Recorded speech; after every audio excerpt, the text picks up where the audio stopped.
Bonjour à toutes et à tous et bienvenue pour cette nouvelle vidéo. Vidéo rapide, réaction. Nous avons eu le droit au fameux discours très attendu de Vladimir Poutine. Bon, et pas de surprise. Si ce n'est que, il y a de cela quelques jours, on a appris que Vladimir Poutine a l'intention d'installer en Russie un système de reconnaissance ou tout du moins d'identité digitale.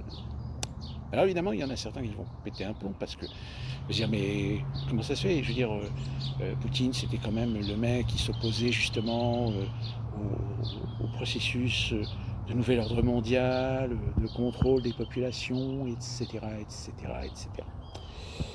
Alors, pour la petite histoire, pour ceux qui n'auraient toujours pas suivi, je rappelle que, premièrement, Vladimir Poutine est arrivé au pouvoir dans un contexte particulier.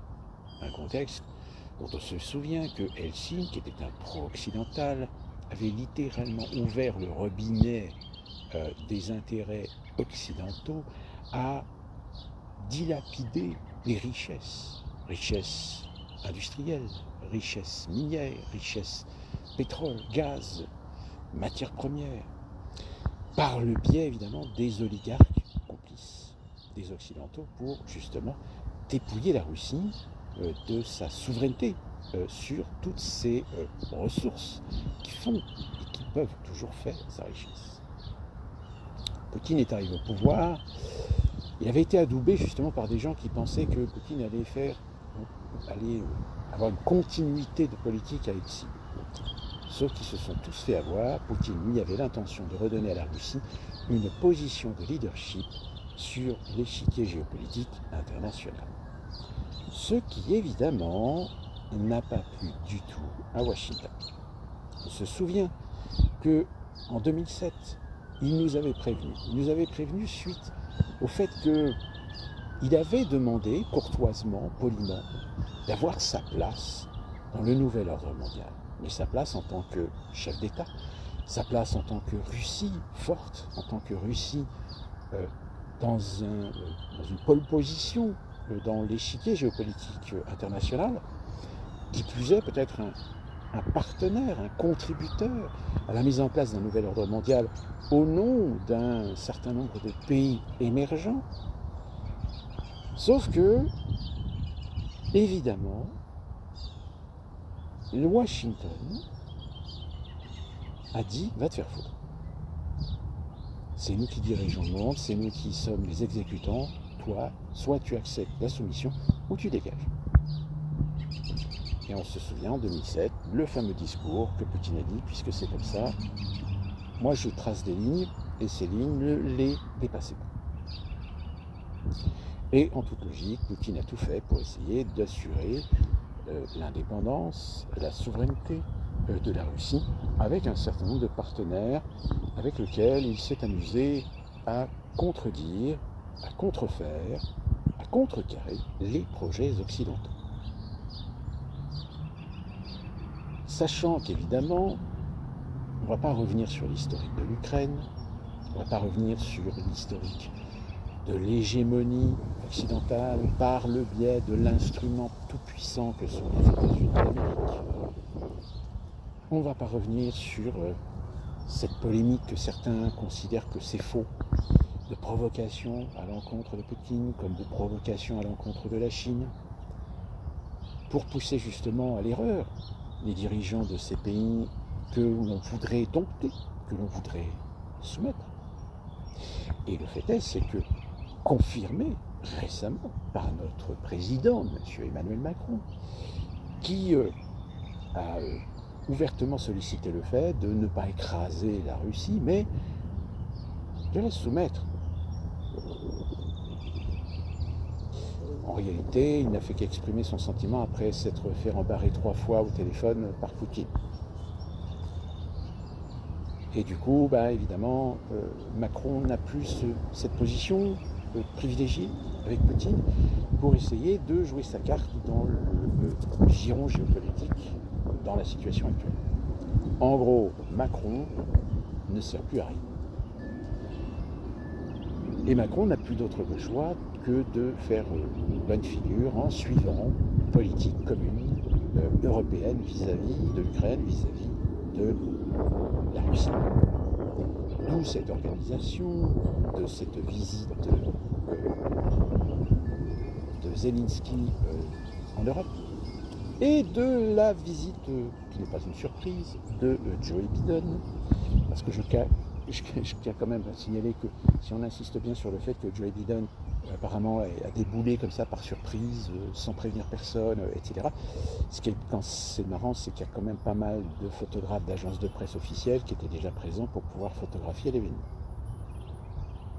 Et après, on vient de nous dire, oui, c'était pas prévu, ça a été décidé au dernier moment, c'était pour préserver la sécurité, etc. Alors qu'aujourd'hui, sur Internet, il y a certaines personnes qui confirment bien que la Russie a donné sa promesse de n'effectuer aucune opération de tir de missiles ou de bombardement sur Kiev pendant la visite de Biden. En gros, Poutine ne fait que confirmer qu'il n'a pas l'intention de se laisser faire. Maintenant, le problème, en effet, est-ce que Poutine a les moyens? Est-ce qu'il a les moyens? Alors, on va être très clair. Moi, je pense que Poutine va enterrer le conflit. C'est-à-dire qu'il va faire comme on a fait en 14-18, c'est-à-dire qu'au bout d'un moment, tout le monde s'est planqué dans des tranchées et le conflit est resté en statu quo. Et c'est ce qu'il a l'intention de faire avec l'Ukraine. Il a l'intention de délimiter une limite, de conquérir les dernières villes qu'il a à conquérir, et il va tirer une ligne, et cette ligne va servir de ligne de front. Et sans doute que sa politique, ça va être d'essayer d'épuiser les moyens européens, d'épuiser les moyens occidentaux d'aide à l'Ukraine. C'est-à-dire que nous allons continuer à financer, nous allons continuer à envoyer du matériel, nous enverrons certainement des avions, etc. Sauf que les Russes, eux, vont rester en position, et puis dès qu'ils verront un char, dès qu'ils verront un avion, pouf, ils vont le descendre. Et donc on va encore plus amoindrir les capacités militaires de l'Ukraine. Capacités qui, je le rappelle, en matière de chair à canon, ça commence à poser problème. D'ici là que le printemps, on voit un renforcement des unités internationales, il n'y a pas des kilomètres. Enliser le conflit. Qui serait gagnant et perdant? La question, elle est là. Et il n'y a pas vraiment de réponse. Pas vraiment de réponse, pourquoi? Tout simplement parce que quelle va être véritablement la solidité des moyens russes? Est-ce qu'ils vont réussir à tenir le coup? Je rappelle que même si les sanctions n'arrivent pas à affaiblir le pays sur le plan économique, ça pose quand même certains problèmes logistiques, des problèmes logistiques que même avec certains partenaires tels que la Chine ou l'Inde, la Russie n'arrive pas à satisfaire à ses besoins pour fabriquer, pour développer, pour construire et renouveler son armement. Je rappelle que leur nouveau char, le fameux Amarta, je crois, ou Armat, c'est le Armat, pour l'instant n'est toujours pas sorti en Ukraine. C'est-à-dire que c'est le char le plus puissant et le plus technologiquement performant. Ouais, pour l'instant, comme le disent certains experts en matière militaire, le problème de l'armement technologique, c'est que s'il est technologique pour être plus efficace, il n'en est pas moins encore plus sensible et plus fragile. Eh oui, la technologie c'est bien gentil, mais si votre char, même il n'est pas protégé contre un EMP, votre char il ne sert plus à rien. Donc on va voir le printemps qui arrive, va sans doute être décisif. On s'attendait fin de l'hiver que la Russie fasse une grande offensive. Pour l'instant, on l'attend toujours. Pour l'instant, ça se tire dans les pattes, ça récupère quelques mètres de terrain, mais on a plutôt tendance à voir un conflit qui s'enlise plutôt qu'un conflit qui va se développer. Et le champ narratif, évidemment occidental, c'est d'amadouer, de jouer les sensibleries sur l'atrocité de la Russie vis-à-vis de l'Ukraine, vis-à-vis des militaires, vis-à-vis des civils, etc. Alors que y a quand même des tas de vidéos qui démontrent qu'il n'y en a pas l'un pour racheter l'autre. C'est la guerre. Et que dans toute guerre, on n'a pas forcément le contrôle de tout. Et quand je dis de tout, ce sont de certains individus parfois qui se lâchent un peu trop sur leur façon de faire la guerre. aussi bien du côté russe que du côté ukrainien. Mais je pense que ça, les gens qui sont un minimum sensés, avec un minimum de raison, l'ont très bien compris. Donc aujourd'hui, vous allez voir défiler des experts sur les plateaux, mais qui en réalité vont essayer soit de vous convaincre qu'on va réussir, on va écraser la Russie, on va aller repousser les Russes, on va reconquérir la Crimée, on va reconquérir le Donbass. Sauf que non, pas en l'état actuel. Pas en comptant sur l'armée ukrainienne, pas en comptant sur les millions et milliards de dollars qu'on envoie, dont on sait qu'il y en a une partie qui part dans les poches des oligarques et de la mafia, qu'il y a quand même du matériel qui est détourné, et que même si vous formez les Ukrainiens à piloter des F-16 ou des tanks allemands, anglais, ou même des chars Abrams, le problème c'est que en face, c'est pas une armée en sous-effectif. Preuve en est, puisque apparemment la circonscription en Russie va dépasser le million. Alors encore une fois, je ne prends pas position pour l'un ou pour l'autre. J'essaie simplement, depuis que je fais des vidéos sur l'Ukraine, de vous faire comprendre que ce conflit n'est qu'un conflit d'apparat. Que derrière, il y a des enjeux de pouvoir, des enjeux d'influence, de possession, de contrôle. Que dans ce petit jeu géopolitique, évidemment, quand on s'appelle la Russie, qu'on a à sa tête un Vladimir Poutine et qu'on a un armement nucléaire non négligeable, c'est pas aussi simple que quand on a dégagé des dictateurs tels que Kadhafi, Saddam Hussein, et que même quand on a voulu dégager Bachar al-Assad, on a échoué. On a échoué à contrôler l'Afghanistan. On a échoué à pacifier, démocratiser l'Irak. Et pourtant, on veut nous faire croire que l'Occident, aujourd'hui, c'est la solution, c'est la vertu. Sauf que, oui, on en commence à entendre des anciens généraux, des anciens militaires, des experts, des anciennes personnalités politiques, qui sont parfois même encore aux affaires, qui le disent. Ils le disent, le problème, c'est que malheureusement, il y a aujourd'hui une partie du monde qu'on a voulu séduire au monde unipolaire, qui aujourd'hui n'en veut plus. Aujourd'hui, il y a des parties du monde qui se prennent de conscience qu'ils ont la possibilité d'alternatives. Alors des alternatives qui ne sont pas parfaites, des alternatives qui ont encore beaucoup de travail logistique, politique, idéologique, économique. Mais avec le temps, on ne peut pas dire que l'Occident était exemplaire. Au contraire, l'Occident était beaucoup plus impérialiste en matière d'image, d'action, que de vouloir inculquer la démocratie, les libertés, les droits de l'homme. Parce que malheureusement, en finalité, ce sont toujours les mêmes qui se sont rincés. Et ce n'est pas la démocratie, ce n'est pas les libertés.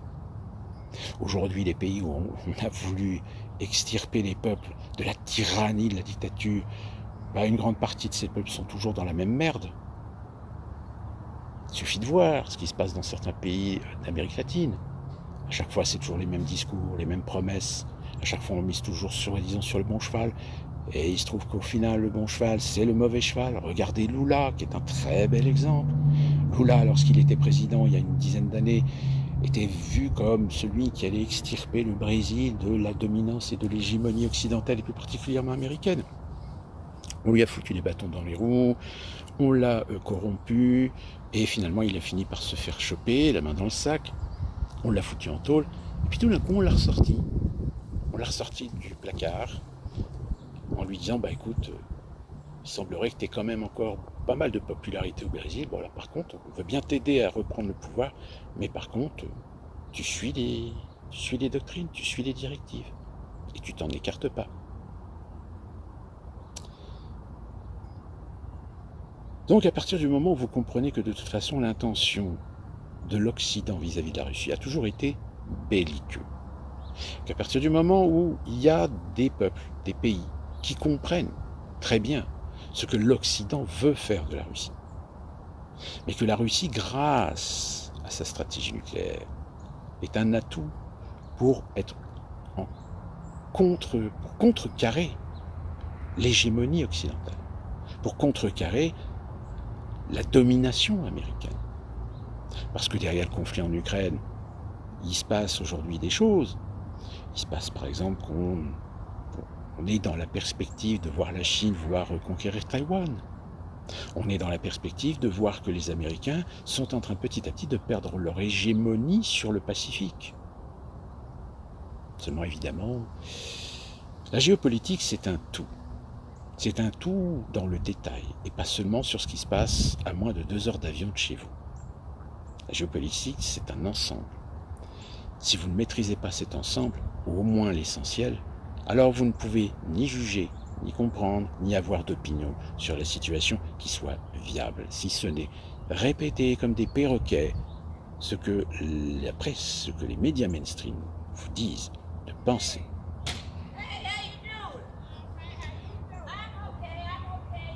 Eh oui, c'est ça d'habiter dans un quartier populaire.